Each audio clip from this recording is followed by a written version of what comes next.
Assessment of flow എന്ന് പറയുന്ന ചാപ്റ്ററിൽ നമുക്ക് 2 പ്രോബ്ലം കൂടെ നോക്കിയാൽ ആ ഒരു കോൺസെപ്റ്റ് ക്ലിയർ ആകും. അപ്പോൾ അതിൽ ശ്രദ്ധിക്കേണ്ട കാര്യം എന്ന് പറയുന്നത് ഇൻകം കാൽക്കുലേറ്റ് ചെയ്യുന്ന സമയത്ത് നമുക്ക് 4 ഹെഡ്സാണ് ഉണ്ടാവുക. പ്രോപ്പർട്ടി ഇൻകം, അതുപോലെ ബിസിനസ് ഇൻകം ഉണ്ടായിരിക്കും, capital gain and other source. ഈ 4 ഹെഡ്സ് എന്നാണ് ഇൻകം ഉണ്ടാവുക. അതിൽ നമ്മൾ ബിസിനസ് ഇൻകം കാൽക്കുലേറ്റ് ചെയ്യുന്ന സമയത്ത് അതിൽ നമുക്ക് ഡിഫറെൻറ്റ് 2 ഡിഡക്ഷൻസാണ് നമുക്കവിടെ ക്ലെയിം ചെയ്യാൻ പറ്റുന്നത്. ഒന്ന് റെമ്യൂണറേഷൻ റിലേറ്റഡ് ആയിട്ടാണ്. റെമ്യൂണറേഷൻ എന്ന് പറയുമ്പോൾ അതിൽ നമ്മൾ പെർമിസിബിൾ ലിമിറ്റ് എത്രയാണെന്നുള്ളത് കാൽക്കുലേറ്റ് ചെയ്യണം ഓൺ ബുക്ക് പ്രോഫിറ്റ്. ആ ഒരു ലിമിറ്റ് വരെ നമുക്ക് റെമ്യൂണറേഷൻ പെർമിസിബിൾ ആണ്. അതിൽ കൂടുതലാവുന്ന സമയത്ത് നമുക്കത് ടാക്സബിൾ ഇൻകത്തിൻ്റെ പാർട്ടായിട്ട് മാറുന്നു. അതുപോലെ ഇൻട്രസ്റ്റ് ആണെന്നുണ്ടെങ്കിൽ അപ് ടു 12% വരെ ഡിഡക്റ്റബിൾ ആണ്. അതിനും മുകളിലേക്ക് ഇൻട്രസ്റ്റ് പ്രൊവൈഡ് ചെയ്യുന്നുണ്ടെങ്കിൽ അതായിരിക്കും ടാക്സബിളായിട്ട് മാറുന്നത്. അപ്പോൾ അതിൽ ഈ ഒരു ക്വസ്റ്റ്യൻ നോക്കുക. ഇല്ലസ്ട്രേഷൻ 7 ആണ്, ടെക്സ്റ്റിലുള്ളത് തന്നെയാണ്. A, B, C are partners in a limited liability partnership firm sharing profit and losses in the ratio of 2:1 respectively.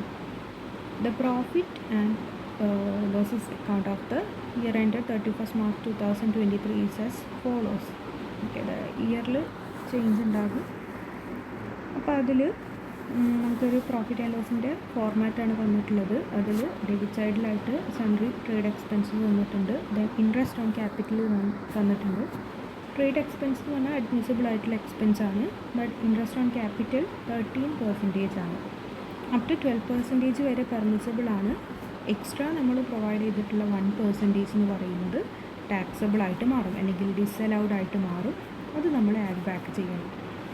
അതായത് ഓൾറെഡി ഈ ഒരു നമുക്ക് തന്നിരിക്കുന്ന ഫിഗർ, ഇപ്പോൾ ഇവിടെ തന്നിട്ടുള്ള നെറ്റ് പ്രോഫിറ്റ് എന്ന് പറയുന്നത് after deducting remuneration and interest ആണ്. അതായത് ഇതെല്ലാം ചെയ്തിട്ടുള്ള നെറ്റ് പ്രോഫിറ്റാണ് നമുക്ക് കിട്ടിയത്. അപ്പോൾ എന്ത് ചെയ്യണം? ഇൻഅഡ്മിസിബിൾ ആയിട്ടുള്ള പാർട്ട് നമ്മൾ തിരിച്ച് ആഡ് ബാക്ക് ചെയ്യണം. ഇവിടെ ഇൻഅഡ്മിസിബിൾ എന്ന് പറയുന്നത് ഇൻട്രസ്റ്റ് ഓൺ ക്യാപിറ്റൽ എന്ന് പറയുന്ന 1% ആണ്. എക്സ്ട്രാ നമ്മൾ ചാർജ് ചെയ്തിട്ടുള്ള 1% ഇൻഅഡ്മിസിബിൾ ആണ്. അത് നമ്മൾ ആഡ് ബാക്ക് ചെയ്യണം. Next to rent to be 60,000, salary to be 1,44,000, commission to C 72,000.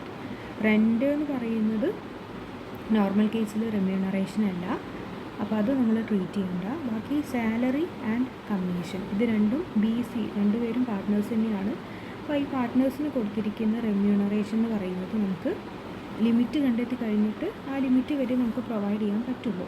അപ്പോൾ അത് നമ്മൾ എത്രയാണെന്നുള്ളത് നോക്കണം. അതിനകത്ത് നമ്മൾ ബുക്ക് പ്രോഫിറ്റ് കാണുകയാണ്. ദെൻ ക്രെഡിറ്റ് സൈഡിൽ തന്നിട്ടുള്ളത് ഇൻട്രസ്റ്റ് ഓൺ സെക്യൂരിറ്റീസ് ആണ്. ഇൻട്രസ്റ്റ് ഓൺ സെക്യൂരിറ്റീസ് എന്ന് പറയുന്നത് അതർ ഹെഡിലത്തെ ഇൻകം ആണ്. ബുക്ക് പ്രോഫിറ്റ് കാണുന്ന സമയത്ത് ഇപ്പോൾ ക്രെഡിറ്റ് ചെയ്തിട്ടുള്ള ഈ ഒരു ഇൻട്രസ്റ്റ് ഓൺ സെക്യൂരിറ്റീസ് നമ്മൾ ലെസ് ചെയ്യണം. ഇത്രയാണ് തന്നിട്ടുള്ള ഐറ്റംസ്. നമുക്ക് സ്റ്റാർട്ട് ചെയ്യേണ്ടത് ഈ ഒരു നെറ്റ് പ്രോഫിറ്റ് വെച്ചുകൊണ്ടാണ്.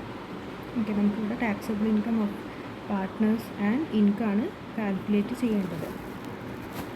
അപ്പോൾ അതിൽ കാൽക്കുലേറ്റ് ചെയ്യുന്ന സമയത്ത് ആദ്യം ഇൻകം ഫ്രം ബിസിനസ് കാണുന്നുണ്ടെങ്കിൽ നെറ്റ് പ്രോഫിറ്റ് നമ്മൾ ആദ്യം എത്രയാണെന്നുള്ളത് എഴുതുക. നമുക്ക് ക്വസ്റ്റ്യനിൽ തന്നിട്ടുണ്ട് 4,44,400. ഇനി അതിനോട് നോട്ട് അലൗഡ് അല്ലെങ്കിൽ ഡിസലൗഡ് ഓർ ഇൻഅഡ്മിസിബിൾ ആയിട്ടുള്ള എക്സ്പെൻസ് നമ്മൾ ആഡ് ബാക്ക് ചെയ്യാണ് വേണ്ടത്. അതൊന്ന് പറഞ്ഞു, interest in excess of 12% inadmissible ആണ്. അതായത് 13% ആണ് നമ്മൾ ഇവിടെ ചാർജ് ചെയ്തിട്ടുള്ളത്. അപ്പം 26,000ഉം 13,000ഉം 13,000. അതിൽ നിന്നൊക്കെ നമ്മൾ എന്ത് ചെയ്യണം? എക്സ്ട്രാ ചാർജ് ചെയ്ത് പോയിട്ടുള്ള 1% നമ്മൾ ആഡ് ബാക്ക് ചെയ്യണം. ഓക്കെ, അല്ലെങ്കിൽ 12% വരെയുള്ളത് കണ്ടിട്ട് അതിൻ്റെ ഡിഫറൻസ് എമൗണ്ട് എടുത്താലും മതി. അതെങ്ങനെയാണെന്നുണ്ടെങ്കിലും എക്സ്ട്രാ നമ്മൾ ചാർജ് ചെയ്തിട്ടുള്ളത് 1% ആണ്. അപ്പോൾ 1/13 ചെയ്താലും മതി. ആ ഒരു 1/13 പോർഷൻ എല്ലാത്തിൻ്റേതും, അതായത് 3 ABC 3 പേരുടെയും ഇൻട്രസ്റ്റ് എന്നുള്ള രീതിയിൽ, ഇൻഅഡ്മിസിബിൾ ഇൻട്രസ്റ്റ് എന്നുള്ള രീതിയിൽ നമ്മൾ ആഡ് ബാക്ക് ചെയ്യണം 4,000. നെക്സ്റ്റ് നമ്മൾ ഓൾറെഡി ലെസ് ചെയ്തിട്ടുള്ള റെമ്യൂണറേഷൻ കംപ്ലീറ്റ് ആയിട്ട് നമ്മൾ ആഡ് ബാക്ക് ചെയ്യാം.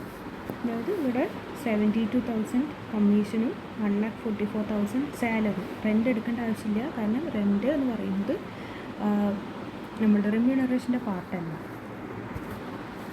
ഇപ്പോൾ ഈ 1,44,000 ആൻഡ് 72,000 രണ്ട് നമ്മൾ ആഡ് ബാക്ക് ചെയ്തു. അപ്പോൾ നമുക്ക് ബുക്ക് പ്രോഫിറ്റ് എത്രയാണുള്ളത്? ഓക്കെ, ഇതിൽ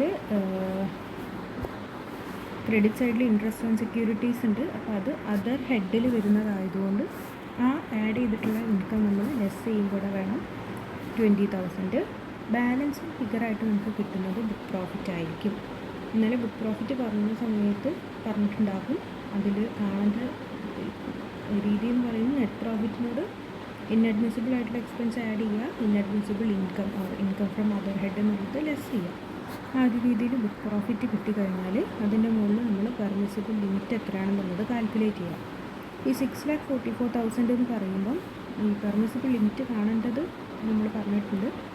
ബുക്ക് പ്രോഫിറ്റിൻ്റെ ആദ്യത്തെ 3 lakhൻ്റെ മുകളിൽ 90% ഓർ 2,70,000 whichever is മോറാണ് നമ്മൾ കാണേണ്ടത്. So 1,50,000 or 3 lakhൻ്റെ 90% whichever is more നമ്മൾ ആ ഒരു ഫോർമാറ്റിൽ എഴുതിയിട്ടുണ്ടാകും.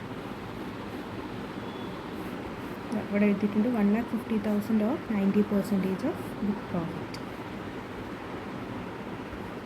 അപ്പോൾ അത് വെച്ചിട്ട് നമ്മൾ 3 lakhൻ്റെ 90% എന്ന് പറഞ്ഞാൽ 2,50,000 ആണ്. അതും 1,50,000 കൂടെ കമ്പയർ ചെയ്യുമ്പോൾ ഇതാണ് നമുക്ക് higher value. So 2,70,000. Then balance എത്ര ഉണ്ടാക്കും? 6,44,400 3 lakh പോയാൽ ബാക്കി 3,44,400 ഉണ്ടാവും. അതിന് മുകളിൽ 60%, അതായത് ബാലൻസിൻ്റെ മുകളിൽ 60% ആണ് ഒരു നോട്ടിൽ നമ്മൾ കൊടുത്തിട്ടുണ്ട്. ഇത് രണ്ടും കൂടെ ആഡ് ചെയ്ത് നമുക്ക് ലിമിറ്റ് എത്രയാണെന്നുള്ളത് കിട്ടും. ഇനി ഈ ലിമിറ്റിനെ നമ്മൾ ആക്ച്വൽ ഇവർക്ക് കൊടുത്തിട്ടുള്ള റെമ്യൂണറേഷനായിട്ട് കമ്പയർ ചെയ്യണം. ആക്ച്വൽ റെമ്യൂണറേഷൻ പ്രൊവൈഡ് ചെയ്തിട്ടുള്ളത് 2,16,000 ആണ്. സാലറിയും കമ്മീഷനും കൂടെ ആയിട്ട് ടോട്ടൽ 2,16,000 ആണ് കൊടുത്തിട്ടുള്ളത്. So 2,16,000 or 4,76,640 whichever is lower, അതാണ് നമ്മൾ നോക്കേണ്ടത്.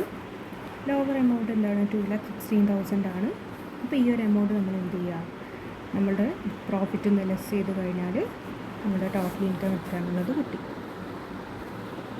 ഇനി ഈ ടോട്ടൽ ഇൻകത്തിനോട് കൂടെ ഇപ്പോൾ ബിസിനസ് ഇൻകമാണ് നമുക്ക് കിട്ടിയത്. ഈ ബിസിനസ് ഇൻകത്തിനോട് കൂടെ നമ്മൾ നേരത്തെ ക്രെഡിറ്റ് സൈഡിൽ എഴുതിയിട്ടുള്ള ആ ഒരു ഇൻകം ഫ്രം അതർ സോഴ്സും കൂടെ ആഡ് ചെയ്താൽ നമ്മുടെ ടോട്ടൽ ഇൻകം എത്രയാണെന്നുള്ളത് കിട്ടി ഫ്രം ഓവർ ഹെഡ്. ഇത് ഫേമിൻ്റെ ഇൻകമാണ്. ഇതിൻ്റെ മുകളിൽ 30% കണ്ടാൽ നമുക്ക് ടാക്സ് ലയബിലിറ്റിയും കിട്ടി. ഫേമിൻ്റെ ടാക്സ് ലയബിലിറ്റി എത്രയാണെന്നുള്ളത് കിട്ടും. 4% സെസ്. 1 crore ബിലോ ആയതുകൊണ്ട് ഇവിടെ സർചാർജ് അപ്ലിക്കബിൾ അല്ല. ഇനി മെമ്പേഴ്സിൻ്റെതാണ് അല്ലെങ്കിൽ പാർട്ട്നേഴ്സിൻ്റെതാണെന്നുണ്ടെങ്കിൽ ഇവിടെ പാർട്ട്നേഴ്സിന് കിട്ടുന്ന ഇൻകം എന്ന് പറയുന്നത് റെമ്യൂണറേഷൻ എന്നുള്ള രീതിയിൽ സാലറി ഓർ കമ്മീഷൻ റിസീവ് ചെയ്യുന്നുണ്ട്. അതുപോലെ ഇൻട്രസ്റ്റും, ഈ രണ്ടെണ്ണമാണ് ഇൻകമായിട്ട് കിട്ടുന്നത്. സോ ഇൻട്രസ്റ്റ് ഓൺ ക്യാപിറ്റൽ നമ്മൾ കൊടുക്കുന്നത് ഇവിടെ കൊടുത്തിട്ടുണ്ടാവുക 26,000 13,000 ഇതാണ് നമ്മൾ കൊടുത്തത്. പക്ഷേ അതിൽ ഈ ഒരു പാർട്ട് ഡിസലൗഡ് ആണ്. അതായത് 26,000-ൽ 2,000 എന്ന് പറയുന്നത് എക്ക് ഡിസലൗഡ് ആണ്. സോ ബാലൻസ് എത്ര ഉണ്ടാവും? 24,000 എക്ക് കിട്ടുള്ളൂ. 13,000 നമ്മൾ ബിക്ക് പ്രൊവൈഡ് ചെയ്തിട്ടുണ്ടെങ്കിലും അതിൽ 1,000 ഡിസലൗഡ് ആണ്. സോ 12,000 ബിക്ക് ഇൻട്രസ്റ്റ് ആയിട്ട് കിട്ടുള്ളൂ. ലൈക്വൈസ് സിക്കും അത് തന്നെ കിട്ടുന്നുള്ളൂ. ഇപ്പോൾ ഇൻട്രസ്റ്റിൻ്റെ കേസ് അതാണ്. ഡിസലൗഡ് പാർട്ട് അവർക്ക് റിസീവ് ചെയ്യുന്ന എമൗണ്ടിൽ നിന്ന് നമ്മൾ കുറയ്ക്കണം. ഇനി സാലറി ടു ബി എന്ന് പറയുന്നത് 1,44,000 ബിക്ക് മാത്രമേ കിട്ടുന്നുള്ളൂ. കമ്മീഷൻ ടു സി എന്ന് പറയുന്നത് 72,000 സിക്ക് മാത്രമേ കിട്ടുന്നുള്ളൂ. അതുകൊണ്ട് ഇത് മൂന്ന് ആഡ് ചെയ്ത് കഴിഞ്ഞാൽ നമുക്ക് ടോട്ടൽ ഓരോരുത്തരുടെയും ഇൻകം കിട്ടും. ഇത് 5 lakh ബിലോ ആണ് ഇവരുടെയൊക്കെ ഇൻകം വരുന്നത്. അപ്പോൾ ഇൻഡിവിജ്വൽ ആവുന്ന സമയത്ത് നമ്മൾ സ്ലാബ് റേറ്റിലാണ് ടാക്സ് ലയബിലിറ്റി കാണുക. അത് ടാക്സ് ലയബിലിറ്റി ചോദിച്ചിട്ടുള്ളൊരു ക്വസ്റ്റ്യൻ ആണെന്നുണ്ടെങ്കിൽ നമ്മൾ അപ് ടു 2,50,000 വരെ നില്ലാണ്. സോ അതുകൊണ്ട് തന്നെ ഈ 3 പേർക്കും എന്ത് വരുന്നില്ല? ടാക്സ് ലയബിലിറ്റി വരുന്നില്ല. എല്ലാവരുടെയും ഇൻകം എന്ന് പറയുന്നത് 2,50,000 ബിലോ ആണ്. ഇനി ഇവിടെ നമുക്ക് ഈ 4,48,400 എന്നുള്ള ടോട്ടൽ ഇൻകത്തിന്, അതായത് ഫേമിൻ്റെ ഇൻകത്തിന് നമുക്ക് 3 പാർട്ട്നേഴ്സിനും അവരുടെ കറണ്ട് റേഷ്യോയിൽ ഈ ഒരു 2:1 എന്നുള്ള റേഷ്യോയിൽ ഡിവൈഡ് ചെയ്ത് കൊടുക്കണം. അങ്ങനെ ഡിവൈഡ് ചെയ്ത് കൊടുക്കുകയാണെന്നുണ്ടെങ്കിലും അത് എക്സംപ്റ്റഡ് ആയിട്ടാണ് നമ്മൾ കാണിക്കുന്നത്. അതിന് ടാക്സ് ലയബിലിറ്റി ഉണ്ടാവില്ല. സോ അതും കൂടെ നമുക്ക് ടാക്സ് ലയബിലിറ്റീൻ്റെ ക്വസ്റ്റ്യൻ ആവുന്ന സമയത്ത് അതും കൂടെ ഒന്ന് കൺസിഡർ ചെയ്യാം. ഇനി അടുത്തൊരു ക്വസ്റ്റ്യൻ ഇതുപോലെ തന്നെയാണ്, പക്ഷെ അവിടെ നമുക്ക് എടുക്കുന്ന റെമ്യൂണറേഷൻ്റെ ട്രീറ്റ്മെൻറ്റിൽ ചെറിയ ഡിഫറൻസ് വരുന്നുണ്ട്. അപ്പോൾ ഇതിൽ question Net profit of P and Q partnership firm for the previous year 2022-23 is 1,04,000 after providing interest and salary to partners. കഴിഞ്ഞ ക്വസ്റ്റ്യൻ പോലെ തന്നെ ഇൻട്രസ്റ്റും സാലറിയും കുറച്ചതിന് ശേഷമുള്ള നെറ്റ് പ്രോഫിറ്റാണ് 1,04,000 ഇത് പറയുന്നത്. ബിഫോർ ആണെന്നുണ്ടെങ്കിൽ നമുക്ക് ട്രീറ്റ്മെൻറ്റ് വ്യത്യാസം ഉണ്ടായിരിക്കും. The firm has 2 working partners sharing profit and losses equally as per the partnership deed. ക്വസ്റ്റ്യനിൽ നമുക്ക് പറയും പാർട്ണർഷിപ്പ് ഡീഡ് പ്രകാരമാണ് അല്ലെങ്കിൽ സെക്ഷൻ 40B പ്രകാരമാണ് ഇവരുടെ റെമ്യൂണറേഷൻ കൊടുത്തതെന്ന് പറയുകയാണെന്നുണ്ടെങ്കിൽ നമുക്ക് ഈ കാര്യങ്ങൾ ആപ്ലിക്കബിൾ ആണ്. അതായത് ഈ ലിമിറ്റ് വെച്ചിട്ട് നമുക്ക് റെമ്യൂണറേഷൻ കുറയ്ക്കാൻ പറ്റും. അതല്ല 40B അഡ്ഹിയർ ചെയ്യുന്നില്ല എന്നുണ്ടെങ്കിൽ നമ്മളുടെ എൻറ്റിയർ റെമ്യൂണറേഷനും ഡിസലൗഡായിട്ട് മാറും. അതായത് നമുക്ക് പിന്നെ ആ ക്വസ്റ്റ്യനിൽ ബുക്ക് പ്രോഫിറ്റിൻ്റെ മുകളിൽ എന്ത് കാണേണ്ട ആവശ്യമില്ല, ഈ പെർമിസിബിൾ ലിമിറ്റ് കണ്ടിട്ട് ആ ഒരു റെമ്യൂണറേഷൻ കുറയ്ക്കേണ്ട ആവശ്യമില്ല. ഓക്കെ, എൻറ്റയർ എമൗണ്ട് നമ്മൾ ഈ ഒരു സ്റ്റേജിൽ ഈ എൻറ്റയർ എമൗണ്ട് നമ്മൾ ആഡ് ബാക്ക് ചെയ്യുന്നുണ്ട്. അതുവഴി നമ്മളുടെ ഇൻകം അല്ലെങ്കിൽ നമ്മളുടെ ടാക്സബിൾ ഇൻകം അത്ര തന്നെ കൂടിയിട്ടായിരിക്കും കാണിക്കുന്നുണ്ടാവുക. ഈ ഒരു ലിമിറ്റ് വെച്ചിട്ട് നമുക്ക് എന്ത് ചെയ്യാൻ പറ്റില്ല, കുറയ്ക്കാനുള്ള ഓപ്ഷൻ ഉണ്ടാവില്ല. ഇപ്പോൾ പാർട്ട്ണർഷിപ്പ് ഡീഡ് പ്രകാരം അല്ല നമ്മൾ ഈ ഒരു റെമ്യൂണറേഷൻ കൊടുത്തത് അല്ലെങ്കിൽ 40B പ്രകാരം അല്ല നമ്മൾ കൊടുക്കുകയെന്നുണ്ടെങ്കിൽ നമുക്ക് പെർമിസിബിൾ ലിമിറ്റ് വെച്ചിട്ട് കുറയ്ക്കാനുള്ള ഓപ്ഷൻ ഉണ്ടാവില്ല. Both partners draw remuneration of 2,16,000 each. 2,16,000 ആണ് രണ്ടുപേർക്കും കിട്ടുന്നത്. In respect of their total capital contribution of 10 lakh, partners get interest 15% per annum, thereon amounting to 1,50,000 in total. ഇനി അവർക്ക് ഇൻട്രസ്റ്റ് ആൻഡ് ക്യാപിറ്റലായിട്ട് രണ്ടുപേരും കൂടി കോൺട്രിബ്യൂട്ട് ചെയ്തിരിക്കുന്ന 10 lakhൻ്റെ മുകളിൽ 1,50,000 കിട്ടുന്നുണ്ട്. ഇത് വെച്ചിട്ട് നമ്മൾ ടോട്ടൽ ഇൻകം കാണുകയാണ് വേണ്ടത്. നേരത്തെ കണ്ടതുപോലെ തന്നെ നെറ്റ് പ്രോഫിറ്റ് 1,04,000 ആണ്. അതിനോടുകൂടെ ഡിസലൗഡ് എക്സ്പെൻസ് ആയിട്ടുള്ള ഇൻട്രസ്റ്റും റെമ്യൂണറേഷനും ആഡ് ബാക്ക് ചെയ്യാം. ഇൻട്രസ്റ്റ് എന്ന് പറയുന്നത് ഇൻ എക്സസ് ഓഫ് 12% ആണ്.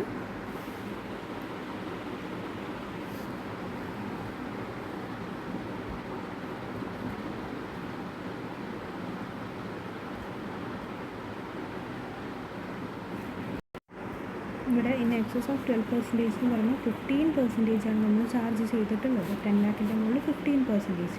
നമുക്ക് എത്ര ചെയ്യാൻ പറ്റുള്ളൂ, 12% വരെ ചെയ്യാൻ പറ്റുള്ളൂ. അപ്പോൾ എക്സ്ട്രാ ഒരു 3% നമ്മൾ ചാർജ് ചെയ്തിട്ടുണ്ട്. അത് ഇൻഅഡ്മിസിബിൾ പാർട്ടാണ്. സോ ആ ചാർജ് ചെയ്തിരിക്കുന്ന എമൗണ്ട് നമ്മൾ എന്ത് ചെയ്യണം, ആഡ് ബാക്ക് ചെയ്യണം.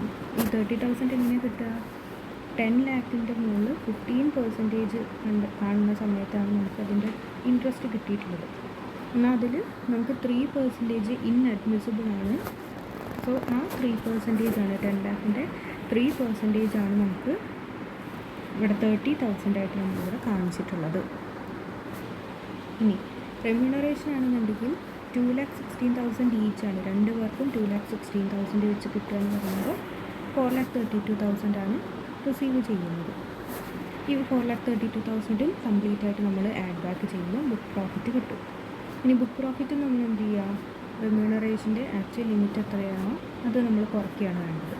സോ 5,66,000 മുകളിൽ നമ്മൾ ആദ്യത്തെ 3 lakhൻ്റെ 90% കാണുന്നു, ബാലൻസ് എമൗണ്ടിൻ്റെ മുകളിൽ 60% കാണുന്നു.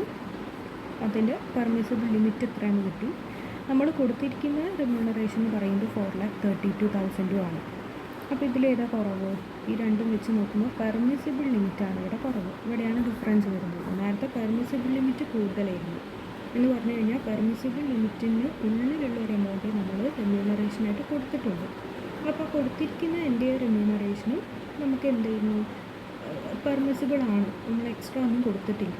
പക്ഷെ ഇവിടെ നേരെ തിരിച്ച് പെർമിസിബിൾ ലിമിറ്റ് എന്ന് പറയുന്നത് 4,29,600 ഉള്ളൂ. നമ്മൾ കൊടുത്തിരിക്കുന്നത് അതിലും കൂടുതലാണ്, 4,32,000 ആണ്. അപ്പോൾ എക്സ്ട്രാ കൊടുത്തിരിക്കുന്ന എമൗണ്ട് ഇൻഅഡ്മിസിബിൾ ആയിട്ട് മാറും. അത് നമ്മൾ എന്ത് ചെയ്യേണ്ടി വരും, ഇവരുടെ ഇൻകം കൊടുക്കുന്ന സമയത്ത് നമ്മൾ ലെസ് ചെയ്യേണ്ടി വരും. അപ്പോൾ ഇതിൽ നമ്മൾ ബുക്ക് പ്രോഫിറ്റിൽ നിന്ന് ഈ ലോവർ എമൗണ്ട് ആയിട്ടുള്ള 4,29,600 ലെസ് ചെയ്താൽ ടാക്സബിൾ ഇൻകം കിട്ടി. അതുവരെ നമ്മൾ സെയിം തന്നെയാണ് ചെയ്യുന്നത്. ഇൻകം ഇവർക്ക് നമ്മൾ ഡിസ്ട്രിബ്യൂട്ട് ചെയ്യുന്ന സമയത്താണ് ആ ഒരു പോയിന്റ് നിങ്ങൾ നോട്ട് ചെയ്യേണ്ടത്. റെമ്യൂണറേഷൻ റിസീവ് ചെയ്യുന്നത് 2,16,000, 2,16,000 രണ്ടുപേരും റിസീവ് ചെയ്യുന്നത്. പക്ഷേ അതിൻ്റെ ഈ 4,29,600 4,32,000 തമ്മിൽ ഡിഫറൻസ് എമൗണ്ട് ഉണ്ടാകും. അതായത് നമ്മൾ എത്രയാണ് കൂടുതൽ കൊടുത്തിട്ടുള്ളത് എന്ന് നോക്കാം. ഇവിടെ ഇതിൻ്റെ ഡിഫറൻസ് എമൗണ്ട് എന്ന് പറയുന്നത് 2,400 ആയിരിക്കും. അപ്പോൾ 2,400 നമ്മൾ എക്സ്ട്രാ കൊടുത്തിട്ടുള്ള റെമ്യൂണറേഷനാണ്. അത് രണ്ട് പേരുടെ കയ്യിൽ നിന്നും ഈക്വലി നമ്മൾ തിരിച്ച് വാങ്ങിക്കണം, അല്ലെങ്കിൽ ഡിസലൗഡ് പോർഷനായിട്ട് നമ്മൾ കാണിക്കണം. 1,200 ഓക്കെ. ഇനി ഇൻട്രസ്റ്റ് ഓൺ ക്യാപിറ്റൽ നമ്മൾ 15% വെച്ച് കൊടുത്ത സമയത്താണ് ഇവിടെ 1,50,000 രണ്ട് പേർക്കും കൂടി കൊടുത്തത്. അതായത് ഒരാൾക്ക് 75,000 രൂപ വെച്ചിട്ട് നമ്മൾ കൊടുത്തത്. പക്ഷെ അതൊന്നും നമ്മൾ 30,000, അതായത് എക്സ്ട്രാ ഒരു 3% കൊടുത്തിട്ടുള്ളത് ഡിസലൗഡായിട്ട് കാണിച്ചിട്ടുണ്ട്. അപ്പോൾ ആ 30,000 നമ്മൾ രണ്ട് പേരുടെ അടുത്തുനിന്നും 15,000 വെച്ച് തിരിച്ച് വാങ്ങുന്നുണ്ട്. സോ 60,000 അവർക്ക് രണ്ട് പേർക്കും ഇൻട്രസ്റ്റ് എന്നുള്ള രീതിയിൽ കിട്ടുള്ളൂ. സോ 2,14,800 60,000. ഇപ്പോൾ 2,74,800 ആണ് അവരുടെ ടാക്സബിൾ ഇൻകം എന്ന് പറയുന്നത്. അപ്പോൾ അത് 2,50,000 എബോവ് ആയതുകൊണ്ട് തന്നെ നമ്മൾ എന്ത് ചെയ്യണം? 50,000 എബോവ് ഉള്ള 24,800 മുകളിൽ ഫസ്റ്റ് സ്ലാബ് വരും 5%. അതിൽ നമ്മൾ സ്ലാബിൽ ഇൻകം എത്രയാണോ അതിൻ്റെ മുകളിൽ സ്ലാബ് റേറ്റ് വെച്ചിട്ട് കാണും. പ്ലസ് എഡ്യൂക്കേഷൻ സെസ് 4% ആഡ് ചെയ്യും. 1,290 ആണ് നമുക്ക് ടാക്സ് കിട്ടുന്നത്. പക്ഷേ ഇത് 5 lakh ബിലോ ആണ് നമ്മുടെ ഇൻകം വരുന്നതെങ്കിൽ, ഇൻഡിവിജ്വൽ ഇൻകം വരുന്നതെങ്കിൽ നമുക്ക് എന്ത് ചെയ്യാം? റിബേറ്റ് ക്ലെയിം ചെയ്യാം അണ്ടർ സെക്ഷൻ 87A. എൻ്റെ ഒരു എമൗണ്ട് നമ്മളുടെ എന്തായിട്ട് മാറും? റിബേറ്റ് ആയിട്ട് മാറും. നമ്മൾ ടാക്സ് അടയ്ക്കേണ്ട കാര്യമില്ല. 5 lakh ബിലോ ആണ് നമ്മളുടെ ഇൻകം എന്നുള്ളത്. അപ്പോൾ ഈ ക്വസ്റ്റ്യനിൽ നമുക്ക് മൊത്തമായിട്ട് എന്താവും? അത് ടാക്സ് നില്ലായിട്ട് മാറുന്നുണ്ട്. ഈ ക്വസ്റ്റ്യനിൽ രണ്ട് തരത്തിൽ നമ്മൾ റിമ്യൂണറേഷൻ അല്ലെങ്കിൽ അതിൻ്റെ പെർമിസിബിൾ ലിമിറ്റ് വരുമ്പോൾ രണ്ട് തരത്തിലാണത് ഇൻകം ഓഫ് പാർട്ട്നേഴ്സിൽ റിഫ്ലക്റ്റ് ചെയ്യുന്നത്. അത് നോക്കുക. ബാക്കി അതിൻ്റെ എങ്ങനെയാണ് ഓരോ കാര്യങ്ങൾ ചെയ്യുന്നത് എന്നുള്ളത് ക്ലിയർ ആവുന്ന രണ്ട് ക്വസ്റ്റ്യൻസാണ്. ഇതിൻ്റെ കൂടെ ചിലപ്പം മറ്റ് സോഴ്സ് ഓഫ് ഇൻകം ഉണ്ടാകും. അതുണ്ടെങ്കിൽ നമുക്ക് ആഡ് ചെയ്ത് കഴിഞ്ഞാൽ ടോട്ടൽ ഇൻകം കിട്ടും. 80G to 80JA വരെയുള്ള ഡിഡക്ഷൻസ് ഉണ്ടെങ്കിൽ അത് നമ്മൾ ടോട്ടൽ ഇൻകം കണ്ടു കഴിഞ്ഞിട്ട് ലെസ് ചെയ്യാം. ഇനി ബിസിനസ് ലോസോ അല്ലെങ്കിൽ അൺഅബ്സോർബ്ഡ് ഡിപ്രിസിയേഷൻ ഉണ്ടെങ്കിൽ അതിൽ നമ്മൾ ലെസ് ചെയ്യുക. ടോട്ടൽ ഇൻകം കാണുക, അതിൽ ബിസിനസ് ലോസ് ലെസ് ചെയ്യുക. അത് കഴിഞ്ഞ് അൺഅബ്സോർബ്ഡ് ഡിപ്രിസിയേഷൻ ഉണ്ടെങ്കിൽ അത് ലെസ് ചെയ്യുക. ATC മുതലുള്ള ഡിഡക്ഷൻസ് ഉണ്ടെങ്കിൽ അത് ലെസ് ചെയ്യുക. അത്രയും നമുക്കിതിൽ നോക്കേണ്ട കാര്യമുള്ളൂ. ഈ ഒരു പോയിന്റ് ശ്രദ്ധിച്ച് ചെയ്താൽ മാത്രമേ